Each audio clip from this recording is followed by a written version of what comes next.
Christine Parawan, and this is my life in Finland.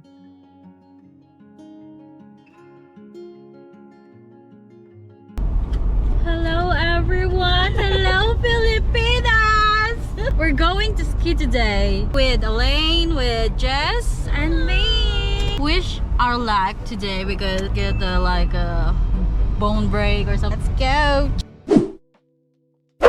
We're here at Osnabrück. Let's try to ski.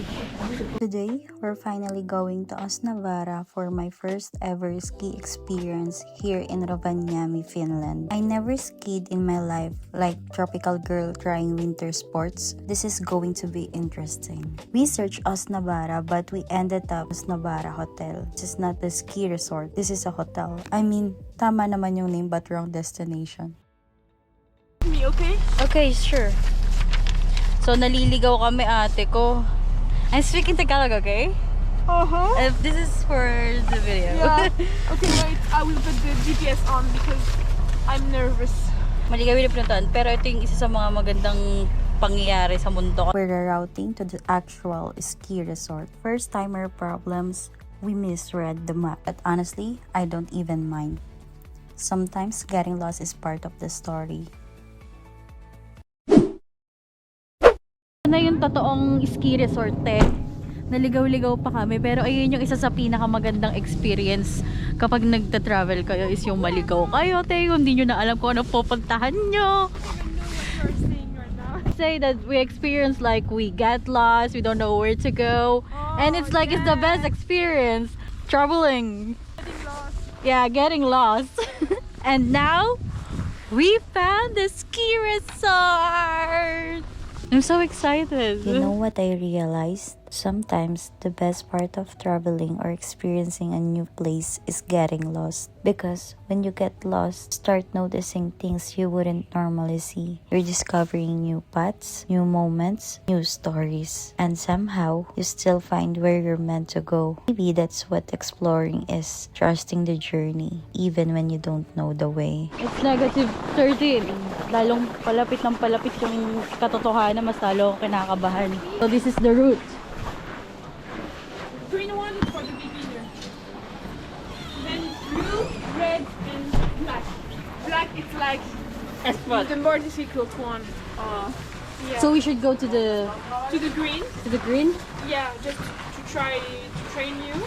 Okay, let's go. Yeah. Before I even step on the snow, let me tell you something about this place. Osnabrück has been a winter sports area for over 100 years. Imagine that, people have been skiing here since early 90s. This is mine, Christine.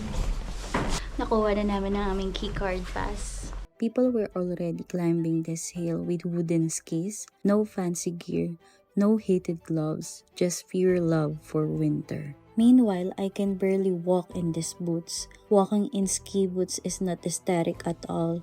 Parang robot na nawawala. Hindi niyo ako maglakad ate. But that's the beauty of being a beginner. You don't look perfect, you don't move gracefully, but you're learning. Start na kami mag-ski. Finland doesn't fight winter, they embrace it. Osnabrück became one of the main ski centers here in Rovaniemi. Locals grow up skiing, it's part of their culture. And here I am, a Filipina girl from a tropical country trying to be part of the winter culture. It's crazy how life changes. I grew up under the sun. Now I'm standing in Lapland, wearing layers of thermal clothes, about to ski down a snowy mountain. We're just resting guys. Kakain muna kami para malagyan ng kalamnan ng aming sikmura bago kami pumunta sa pinaka-top of the mountain. Actually, dun kami pupunta sa tuktok na yon. Why are you laughing? I don't know. I don't understand what you say. Practice kami dito sa mga pang-beginner pero sobrang hirap pala mag-ski, hindi pala siya madali. Ilang beses ako natumba, nahulog and all. Wala akong video kasi syempre nagpa-practice pa lang ako anong eksena ko doon. May hawak akong ganito, hindi ko nga ma-manage na mag-control para sa sarili ko. Look, our pizza! Our pizza! Pizza timing!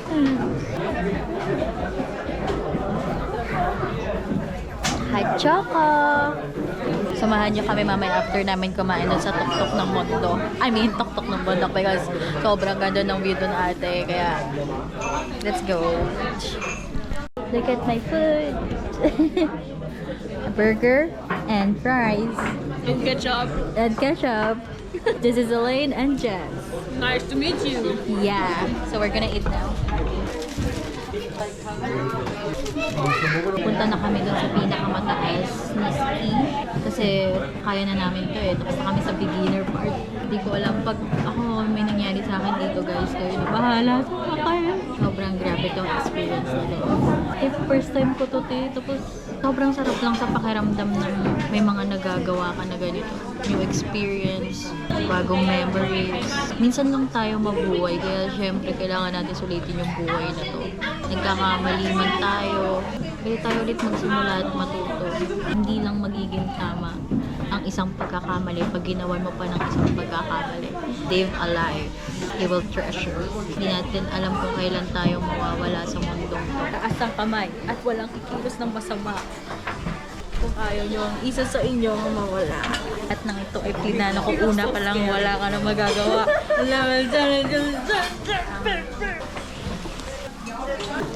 Go bitches!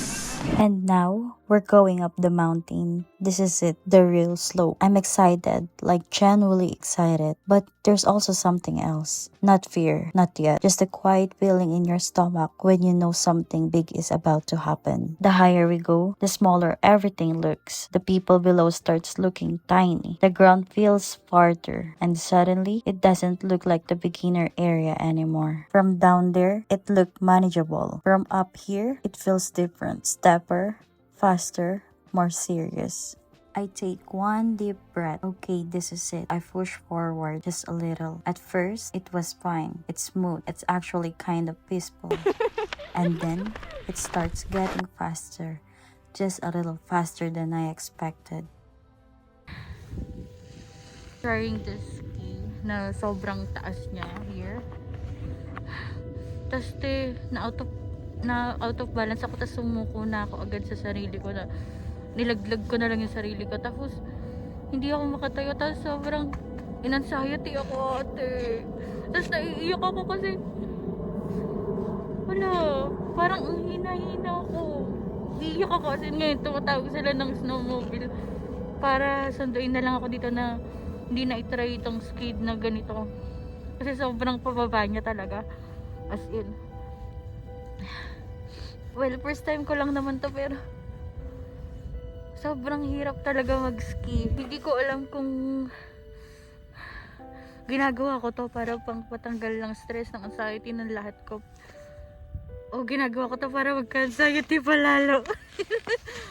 Umiyak talaga ako kanina. Sobrang helpless ko. Grabe experience to. First time ko mag-ski. First time ko rin maranasan yung sobrang grabe, alam mo yung di ako makahinga kanina, nahihirapan akong huminga as in legit talaga to.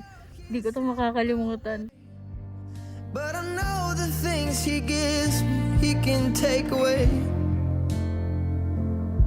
And I hold you every night, and that's a feeling I wanna get used to. But there's no man as terrified as the man who stands to lose you. Oh, I hope I don't lose you. Please stay. I want you, I need you, oh God. Don't take these beautiful things that I've got. Please stay. I want you, I need you, oh God. Don't take these beautiful things that I've got.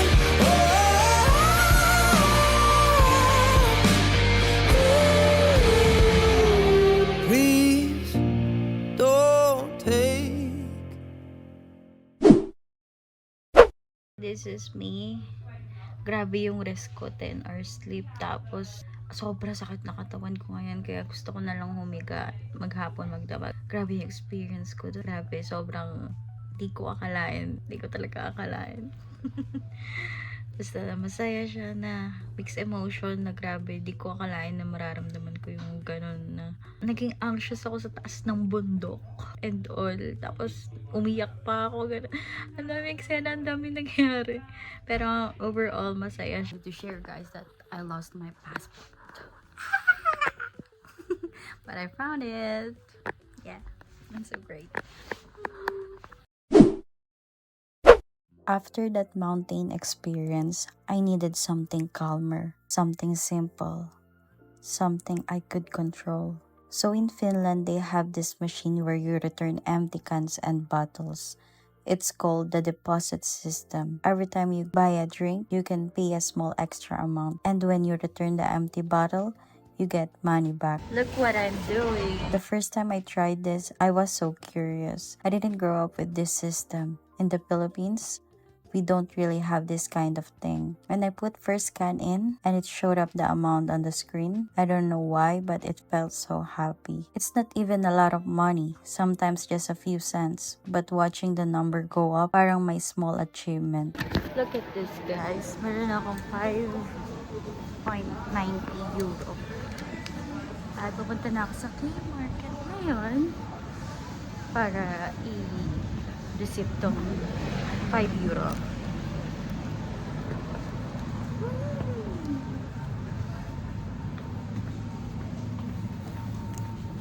Ang simple lang, but it healed something in me. Maybe because it feels like a game. After that first time, it became a small hobby. After the chaos on the mountain, this small machine reminded me that progress can also be quiet. Nawala ko yung passport ko. Ngayon, pupuntahan ko siya, te. Kasi ito yung pinakamalapit na daan. Ito yung mga napapanood ko sa palabas, eh. Mamaya may zombie dito. Scary nights. Video ko para proof of life ko to bago ang sakuna, eme. Te, ang scary niya talaga. I know Finland is the safest place to walk kahit gabi na. Wala lang, ang creepy lang ate. Pero kaya ko to, te. Walk trip. Take me back to the night we met.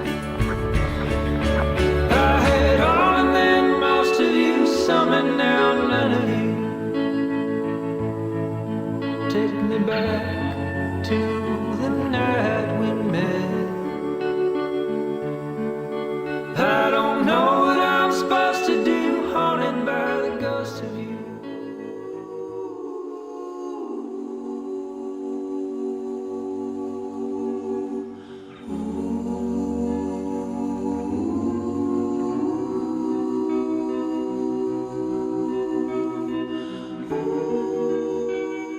Alam nyo ba, nandito na daw ako sa destination ko. Saan dito, te? Dito yung kapag ano, di ba may mga zombie? Diyan pumapasok yun eh, puta. Saan ako measuring the world. Saan dito? Na yung pinto. Ayun. Ah, Diyos ko. Nagtapigagawa ako sa buhay ko. Dito na ako sa loob. Di ko to ilalak. Baka malak ako. Anong pin na?